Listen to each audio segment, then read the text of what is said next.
This is crazy because think about where America has come. We're essentially back in the 1940s again, where the line between the KKK and the politicians is like hard to suss out. I mean, we have Nick Fuentes, who is without a doubt a Nazi, the Groypers, and these guys are now fused with 𝗙cie𝗶𝗹𝗆 and 𝗏𝗡𝗏 and Adin Ross and Jake and Logan Paul, right? Andrew Tate, the biggest young male influencers, Myron Gaines, are all fucking Nazis, okay? And now they're like arguing with the vice president, and the president is going on their podcast. The president hasn't gone on Nick Fuentes' podcast, but he went on Adin Ross's, and Adin Ross is just a gateway to Nick Fuentes. Adin Ross watched pornography with his child audience on Kick, and that shit doesn't even get reported. Dude, it's insane. This is Vance. Like, obviously, dude, so the vice president is responding to Nick Fuentes, guys. Think about that. And why is he responding to Nick Fuentes, the vice president? Because Nick Fuentes' followers, he needs to win them, guys. So, like, he's got to be like a big guy standing up to Nick Fuentes because he needs Nick Fuentes' Groypers in order to have a political career because they're literally in his fucking party. Bro, like, this is where we're at.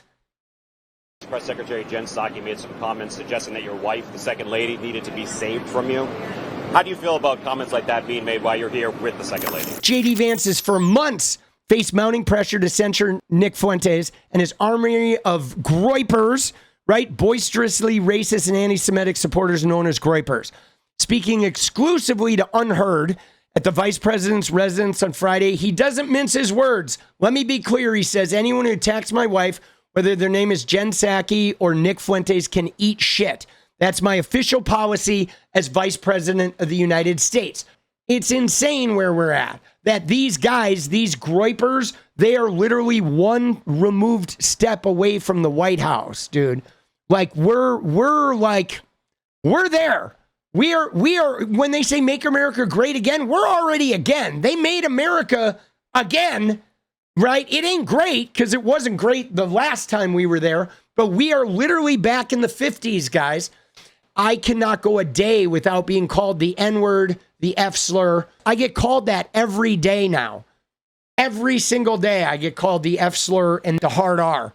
That's 1950, guys. It's like pre-civil rights movement. We're already back there. Now, first of all, I have to say, I really appreciate the invitation.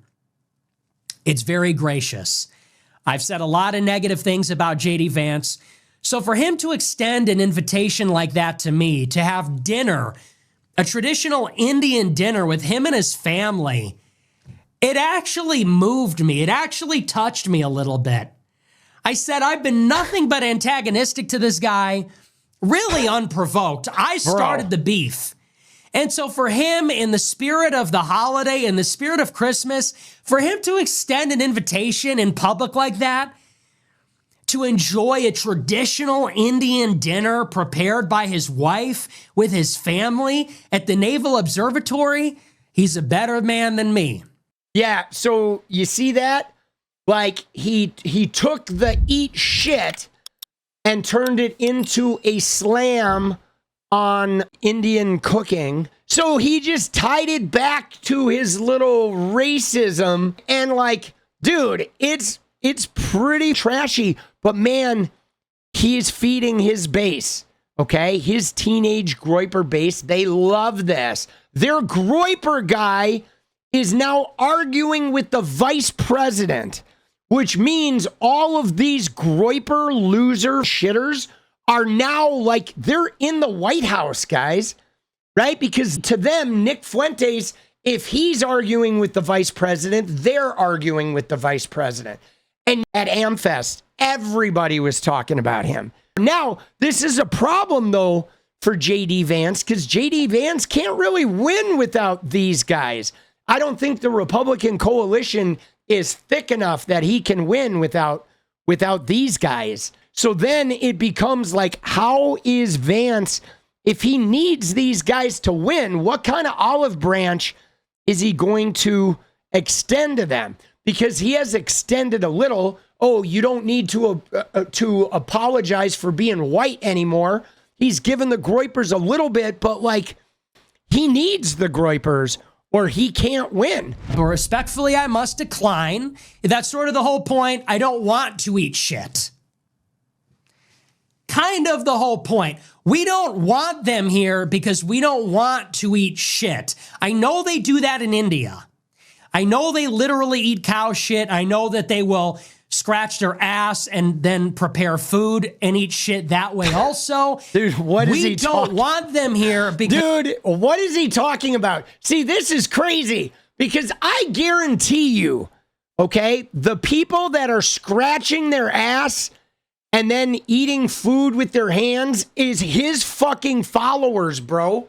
Like, what is he talking about, right? It ain't the people in India. It's literally his followers that are scratching their ass and then going and grabbing a handful of grapes from their refrigerator at work. Like, we know who watches these fucking degenerates. They don't wash their hands, bro. What are we even talking about? Because we don't eat shit in America. We try to avoid eating shit as much as possible. It's why we wash our hands, you know? So respectfully, I'm going to have to decline. Thank you, but no thank you. I will not be eating shit, but I wish you the best on your Christmas Eve dinner. I hope that goes well for you guys. But anyway. But yeah, so Trump created these guys. Okay, Trump and Charlie Kirk and TPUSA and Erica Kirk and J.D. Vance, they've created these guys. And it's not just him, dude. I mean, look at Andrew Tate out here now. The Trump admin vouched for him. They brought him to America to hang out with the woman beater Dana White and Joe Rogan and Logan and Jake Paul at UFC. They brought Andrew Tate out there, right? And he beat up a woman in the Beverly Hills Hotel while he was here. And they brought him out. Elon did the, put my heart out to them, which is what Tate's about to say here. But Trump made it so this guy would have more and better access to young men in America, okay? My heart goes out to all of you. You know, I'm kind of thinking we should bring the Nazi salute back because the people we've been arguing with for the last 4 years have no interest in objective truth. Hail SpaceX!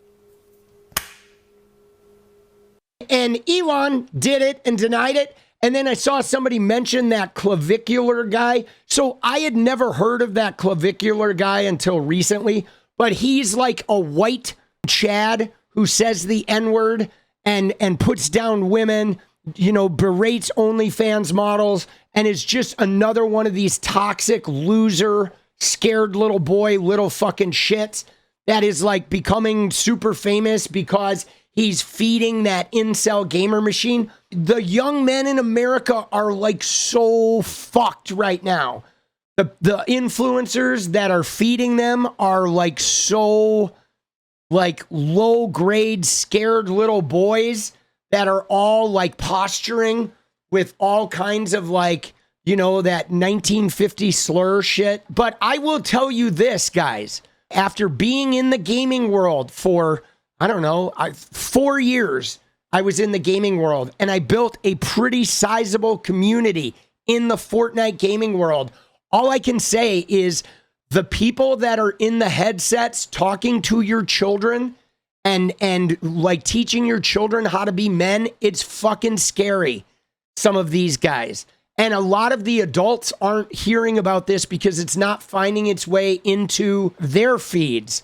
But like, man, it really got activated. They really advanced during the pandemic when everyone was isolated and was in headsets all day long. And a lot of this shit is just rampant. But man, watching him get his ass kicked was fucking beautiful, bro. It was beautiful shit.